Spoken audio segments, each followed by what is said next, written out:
Hey guys, it's MugenLord here, and I'm back again with another discussion video. And today I just wanted to bring things back a bit. I haven't been talking about, making discussion videos about Mugen in a while, since I've been so fixated on Nintendo with the Nintendo Switch and with gaming in general. So let's just bring things back a bit.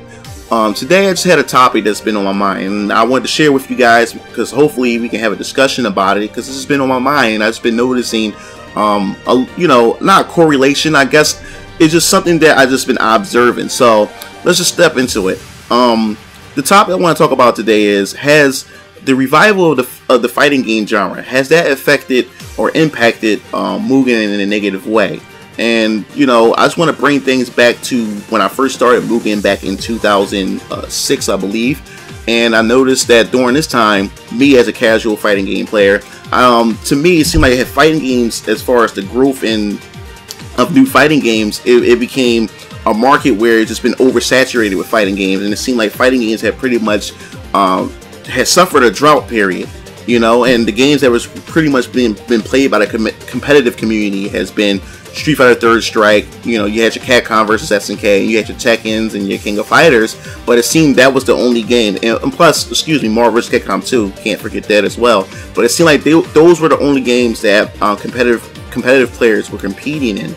And ever since the drought had started, it seemed like Namco had took on the mantle to continue producing and dropping out fighting games with Tekken and the Soul Calibur franchise, while Capcom and a couple other companies had just slowed down and died out with their fighting games. So I've noticed when I got into Mugen, I noticed a lot of people would leave comments on my page, and we would discuss our love for Mugen. And I noticed a lot of people who are hardcore fighting game players, they would say that, hey, they pretty much had ditched playing fighting games, and Mugen had become their substitute. And I guess that's because Mugen was like that fresh of breath air. It brought in new content, creative ideas with characters and things that the original franchises have never decided to step into.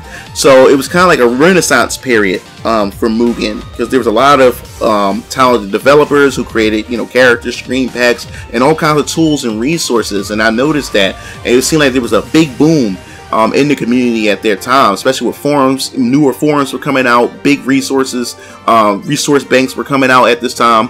And I remember talking to a few YouTubers. If I can remember correctly, I remember talking to Master Boris 86X a long while ago, and I remember him telling me that at one point Mugen was the only thing that he played. He stopped playing fighting games for a while. Mugen was his substitute. That's the thing that he spent his time and effort into doing and creating Mugen content. And he wasn't the only one. There was a lot of other Mugen YouTubers who would just stay strictly to Mugen and wouldn't even touch fighting games for a long time.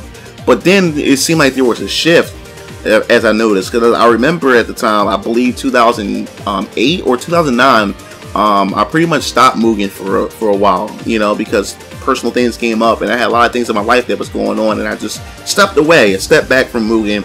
And that's when Capcom had decided to revive the Street Fighter franchise, which was Street Fighter 4. And it seemed as though after they released Street Fighter 4, a lot of other companies were returning, bringing back some fighting games and creating new fighting games for the in the fighting game genre. We had at the Street Fighter, then we had the revival of the Marvel vs. Capcom 2 HD, which brought it to the PlayStation Network and the Xbox Live marketplace and everything. And then after that, Arc System decided to come out with Blaze Blue, and then we had Ultimate.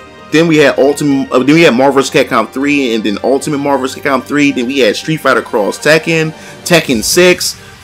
We also had the Persona fighting games. And then we had Mortal Kombat. NetherRealm Studios, they came back and they revived with Mortal Kombat 9. So it seemed like fighting games just started coming back. We had a resurgence, and then I noticed that it seemed like that's when a period where Mugen started, like, I guess you can say, started experiencing a drought. It seemed like a lot of developers had dropped off, and it seemed like a lot of people who played Mugen had shifted and went back to the fighting game scene once again, once the fighting games had pretty much revived itself. And I just wanted to know am I right about this in some way, or is there some type of relation with the revival of Street Fighter and and the drought or the slowdown and growth in Mugen in a way?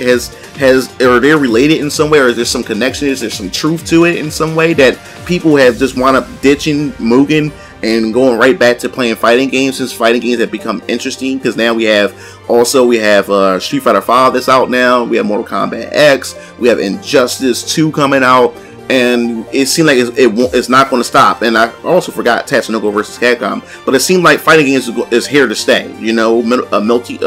Guilty Gear XR. And it seemed like we're going to have a roller coaster. We're going to have a roller coaster ride full of fighting games here on out. And Capcom are planning on to revive even more older franchises that fans want to see. So, has this affected Mugen? And to me, in a way, it seemed like it affected Mugen. I've been away for a little while. When I came back, it seemed like a lot of Mugen forums had closed down. A lot of big popular Mugen resource creators, content creators have pretty much dropped off and stopped uploading Mugen videos on their channels and went back to uploading Street Fighter games and King of Fighters 13 and everything. And has also the shift to 3D models had affected Mugen in a negative way, because now King of Fighters was like pretty much the last, Arc System still create 2D games, but King of Fighters and Arc System games were pretty much the games that provided 2D sprites. And it seemed like now King of Fighters is out of the 2D sprites race as far as their fighters are concerned. Now with King of Fighters 14, they went strictly to 3D models now. So has 3D models also affected Mugen in a negative way? So make sure you guys just leave your opinions in the comment section below, because I really want to know what you guys think about this, because this topic has really been going through my head for some time now, and I want to know if I'm on to something, and if this is true in some way, and have you guys been thinking the same way I've been thinking as far as the researches of fighting games and the impact that it has on Mugen. So make sure you leave your comments in the comment section below. If you have a topic that you'd like for me to discuss, make sure you leave that in the comment sections below. This is MugenLord signing off.